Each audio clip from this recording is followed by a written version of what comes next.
سے لگایا ہے غلاف کعبہ.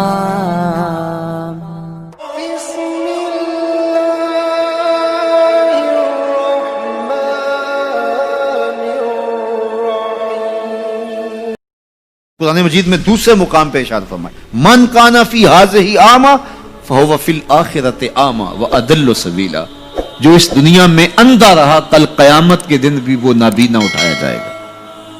دنیا میں اندھا رہنے سے کیا مراد ہے؟ اس نے اپنے مقصد زندگی کو ہی نہ سمجھا. 60 سال کی، 70 سال کی، 50 سال کی زندگی عطا کی گئی تھی. یہ زندگی کیوں عطا کی گئی ہے؟ وہ منصوبہ بندی اس دنیا کی زندگی کے لیے تو کرتا رہا، سویر سے شام تک، شام سے سویر تک لگا رہا جی میں اپنا مستقبل ٹھیک کر رہا ہوں.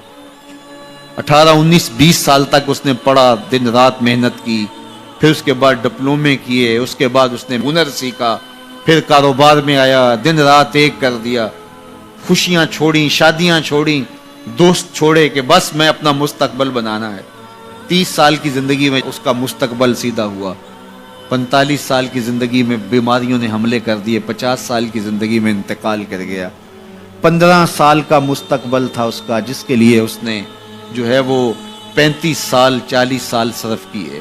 یہ تھا اس کا ٹوٹل مستقبل. کسی کا 20 سال کا مستقبل ہوگا، کسی کا 30 سال کا ہوگا، لیکن وہ مستقبل کو بھول گیا جس کا ایک دن 50,000 سال کا ہے. 50 سال کا نہیں، 50 سال کا نہیں، قرآن بتاتا ہے 50,000 سال کا ایک دن، پھر نہ ختم ہونے والی زندگی. میاں صرف اس زندگی کو مقصود تو وہ سمجھے جس کا آخرت کا عقیدہ نہیں ہے. جو یہ یقین رکھتا ہے اللہ رسول پر، اس کو جو ہے وہ کامل یقین ہے، اور قرآن مجید پر اور حدیث طیبہ کے بتائے ہوئے ضابطے اس کو مستحضر ہیں، اور وہ جانتا ہے کہ آخرت ہے، ہم اعمال کی جواب دہی کے پابند ہوں گے. یہ دنیا آخرت کی کھیتی ہے، بوائی کا موسم ہے، آخرت کٹائی کا موسم ہے. تو وہ کیسے آخرت سے غافل رہ سکتا ہے؟ تو اگر وہ اس دنیا کی زندگی کو سمجھا نہ اور نابینا رہا تو کل قیامت کے دن بھی نابینا اٹھایا جائے گا. وَأَضَلُّ سَبِيلًا. یہ بھٹکا ہوا شخص ہے جس کو مقصد زندگی سے ہی آگے ہی نہیں ہے. ہمیں پیدا کیوں کیا گیا؟ ہم آئے کیوں؟ تو میاں ہم اس دنیا پر آئے ہیں تو ہمارے آنے کا کوئی مقصد تھا، مدعا تھا. اس مدعا کو حاصل کرنے کے لیے ہمیں دن رات کوشاں رہنا چاہیے. استغفار کریں، تقوی کے خوگر ہو جائیں، شکر کرنے کی عادت ڈالیں. جو شکر کرتے ہیں اللہ تعالیٰ ان کو اور زیادہ عطا فرماتا ہے. اس طرح دوسروں کی پریشانیاں دور کریں، اللہ آپ کی پریشانیاں دور کرے گا. بانٹنے کا مزاج پیدا کریں. آپ کے پاس جو بھی ہے بانٹ دیں. علم ہے تو بانٹیں، خوشیاں ہیں تو بانٹیں.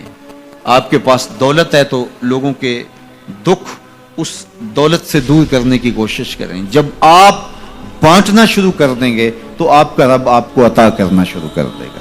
جو آپ نے دیا ہے، جو بانٹا ہے، وہ بھی آپ کا نہیں تھا، وہ بھی تمہارے رب نے تمہیں دیا تھا. لیکن اس کے بدلے میں جو عطا کرے گا، اللہ اکبر. کسی نے کہا کتنا دینا چاہیے؟ تو کہا اگر تم گن گن کے دیتے ہو تو پھر ایسے ملے گا، اگر بے حساب دیتے ہو تو وہ بھی بے حساب عطا کرے. وہ کسی زمانے کے اندر کنووں سے زمینوں کو سیراب کیا کرتے تھے. کنویں سے پانی نکال کر کے سیرابی ہوتی تھی. بعد میں یہ ٹیوب ویل آ گئے تو میرے بزرگ فرمایا کرتے تھے کہ کنویں جا کے دیکھو، ان کا پانی بہت نیچے چلا گیا اور بہت گدلا ہو گیا. ان کا پانی تو شفاف تھا اور وافر اور فراواں تھا، اب گدلا ہو گیا اور بہت نیچے چلا گیا. تو فرمایا کرتے تھے کہ جب یہ کنویں اپنا فیض باہر دیتے تھے، نیچے سے چشمے پھوٹتے تھے، سوتے پھوٹتے تھے، اور اللہ ان کو عطا کرتا تھا. جب انہوں نے باہر دینا چھوڑ دیا تو اللہ نے بھی ان کو عطا کرنا چھوڑ دیا. اس لیے تم اگر دیتے رہو گے تو سوتے پھوٹتے رہیں گے، کبھی ختم نہیں ہوگا. اس لیے اللہ کی راہ میں بانٹنے کا مزاج پیدا کرو جو آپ کے پاس ہے. اللہ اکبر. میرے حضور نے تو فرمایا کہ تم راستے سے گزرتے ہوئے کوئی چیز جو راستے میں رکاوٹ بن رہی ہو اس کو راستے سے ہٹا دو تو یہ بھی صدقہ ہے. اور کچھ نہیں کر سکتے، کسی کو ہنس کے مل پڑو، مسکرا کے کسی سے بات کر لو تو فرمایا یہ بھی تمہارا صدقہ لکھا جائے گا. یہ نیکی بھی چھوٹی نہ سمجھنا، یہ بھی بہت بڑی نیکی ہے. تو جو آپ کے پاس ہے وہ بانٹو، تو انشاءاللہ آپ کو اللہ اور عطا کرے گا، اور زندگی کے اندر ایک تمانیت کا نور اور ایک اجالا پیدا ہوگا. اللہ جل شانہ ہم سب کو خوشگوار، مطمئن، پاکیزہ اور خوبصورت زندگی کا نور عطا فرمائے.